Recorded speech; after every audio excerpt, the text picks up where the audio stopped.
Welcome to Friday at PulpFest 2026, held in Cranberry, just north of Pittsburgh, Pennsylvania.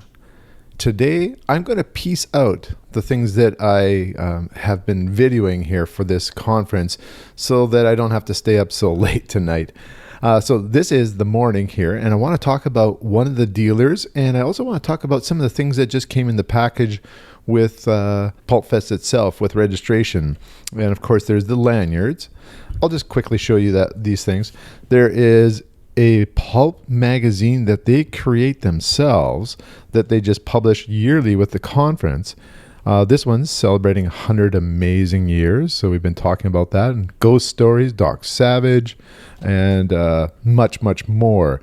So this is number 35 that they've been publishing with this convention. And so there's I'll just show you the table of contents. I hope that can come through there. So you can just see there's a lot of information in here, pictures and anything that you might want to know about some of the history of these pulps. And each year there's new articles created and new things shared. And of course they apply directly to the conference itself that is being held this weekend. So this is a really great magazine. I might give you a tour of that later when I'm back home. There's another one here, which is actually really basically a pulp magazine. This is the first issue, and there's some great old art, and there's some stories in here. So I'll show that as well later on. But I wanted to talk about a dealer that I found today. Just a fascinating gentleman who I'm going to try to get an interview with after I get home. His name is Larry Hallock, and here's the card for Igor's books. Out of print science fiction, fantasy, and horror. Now, Larry really specializes in signed items, and then a lot of, as it says, they're out of print things. So this is the first time I sort of loosened my wallet a little bit more for expensive things. And I think because you want to have a feel for what it's like here. I mean, last night I showed you a bunch of things that really didn't cost a lot of money that were to be found here. And some of my friends are finding things that are being given away sometimes. So I do want to tell you a story here about Jake and Larry. Here they are together. I think this is a great picture. And he's got his hand on that stack of magazines. I'm going to find Jake later on and see if I can get him to tell you that story. I'm here with Jake, and as promised, Jake, I took him to this booth with a guy named Larry Hallock there, and he was looking around. You tell the story from this point. At this point, I already bought too much. So I'm like, Richard, I don't need to go look at another booth. You know, 'cause there's all these first editions. I'm like, Richard, I'm freaking broke. And we go to this booth, and it's very well priced. And I met Larry, met his wife there. I'm sorry, I forget her name, but I met him there. And we're just chit chatting. I'm looking at all these amazing stories for like $5, $8, a whole big stack of them. And I was like, these are awesome. And she goes, oh, yeah, we're not selling those. Just take them.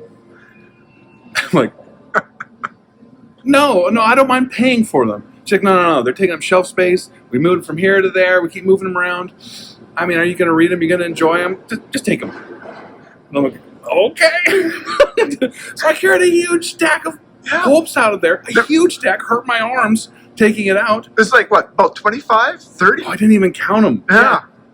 It's ridiculous. And what years were they approximately? Did you look? Yeah, they're in the 50s. 50s, yeah. But like some really fun covers. Like I said, I was going to buy half of them anyways. Yeah. And I couldn't. So naturally I came back, and after I got stopped by everybody in this entire hotel, like, you're a big spender. I was like, zero spender. No, it's awesome how people just, I love that feeling of when you find something good, you want to share it. Yeah. It's just here in abundance. Yes. That they're just like, there's somebody who's going to enjoy these. Take all of them. Yeah.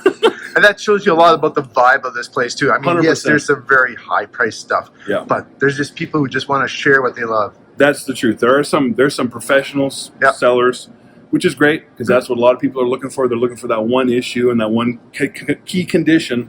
But yeah, a vast majority are people that just love pulps, love genre fiction, love reading, and it's the most welcoming, awesome environment. I can't get anything done and you can't either, Richard, because we go 10 feet and somebody's like, have you read this? Or, it's awesome. So yeah, thanks again to Larry and the fam. You guys you made my weekend. Larry and his wife and daughter, is wonderful to meet them, and very loving, generous people who Larry had some great stories to tell. So that's why I do want to get him on the channel. But here we go. He had a number of older magazines for $5, $10. This one was for $15. Astounding Science Fiction. It's a 25-cent issue. It's from December 1942. And why I bought it is there's some stories within here, in particular a couple that attracted my attention. I don't know if we'll get this.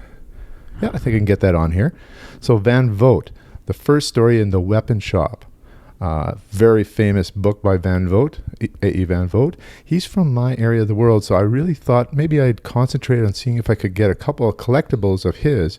And then Paget is a pseudonym for Moore and Kuttner writing together, and that's a story called Piggy Bank. And you can see DeCamp as well, Get Out and Get Under, Part 1.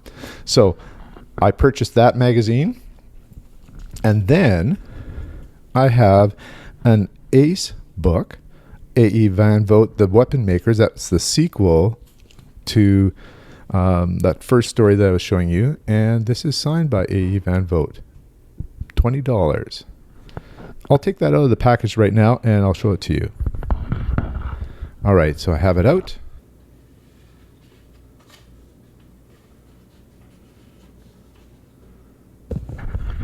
So it says, for Barry, all the best wishes, A.E. Van Vogt.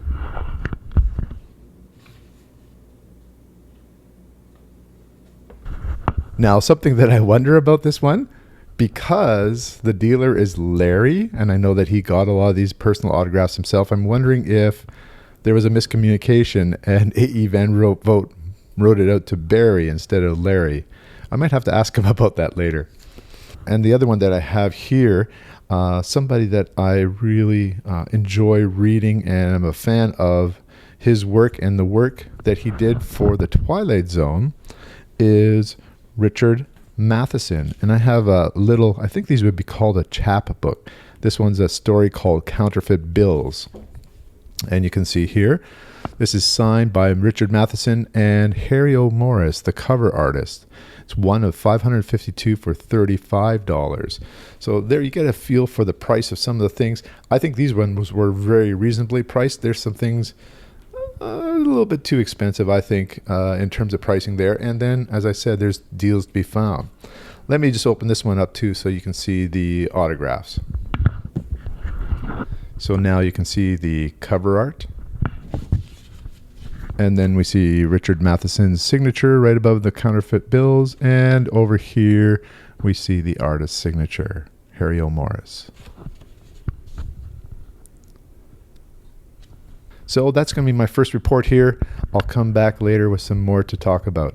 Hi there, I'm just checking in with Henry Franke, and he knows a lot about Edgar Rice Burroughs, but we're going to talk about an artist who did some Edgar Rice Burroughs covers, but this is an amazing artist. Can you tell us a little bit about Bob Abbett? Robert K. Bob Abbett we're celebrating the centennial of his birth. He was born in January of 1926, and Abbett wound up becoming an artist only after he had finished his degree at Purdue University, and suddenly got bitten by doing artwork. And that wound up being what he did for the rest of his life, was creating art, especially painting. And he was right on the cusp of technology changing, where high-speed color printing allowed illustrators to have more work done for advertising and illustration art in magazines. And then high-speed color photography took it away. So he wound up working in illustrative and advertising industries in very interesting periods. Most people know him for one of two things that he did. He did cover paintings for the Valentine books, first runs of the Edgar Rice Burroughs Tarzan novels and Mars novels. And he told me personally that he still got queries all through his life about that art.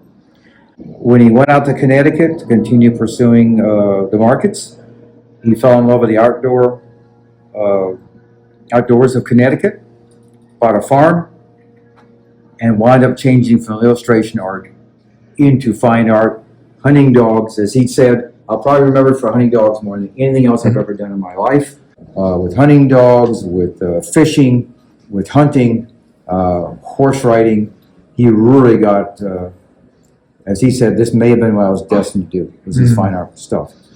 But his career was magazine art, interiors and exteriors, book covers, saved his life, literally, in getting him an income when illustrator art was starting to fall off for magazines. He and some very famous paperback book cover artists all got into that out of different advertising studios in Chicago, New York, and elsewhere.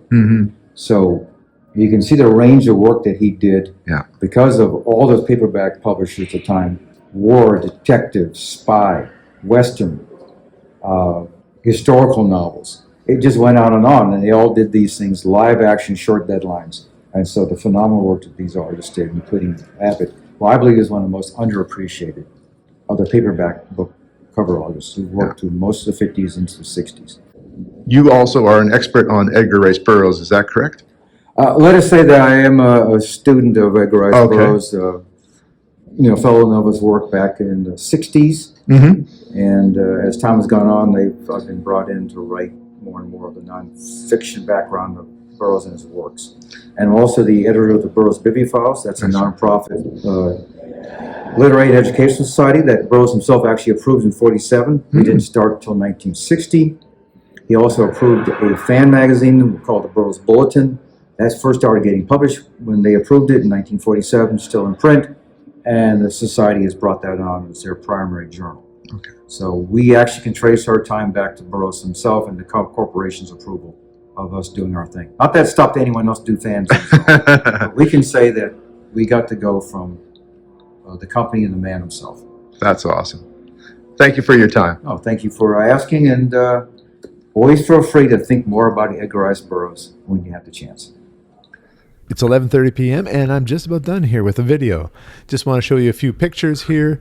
I know that some people were interested in the dealer room and what it might look like. And so I went to some of the corners of the room just to get a big view, a long view of the room itself. And so you can see how many tables are set up here. And you can see people milling around here.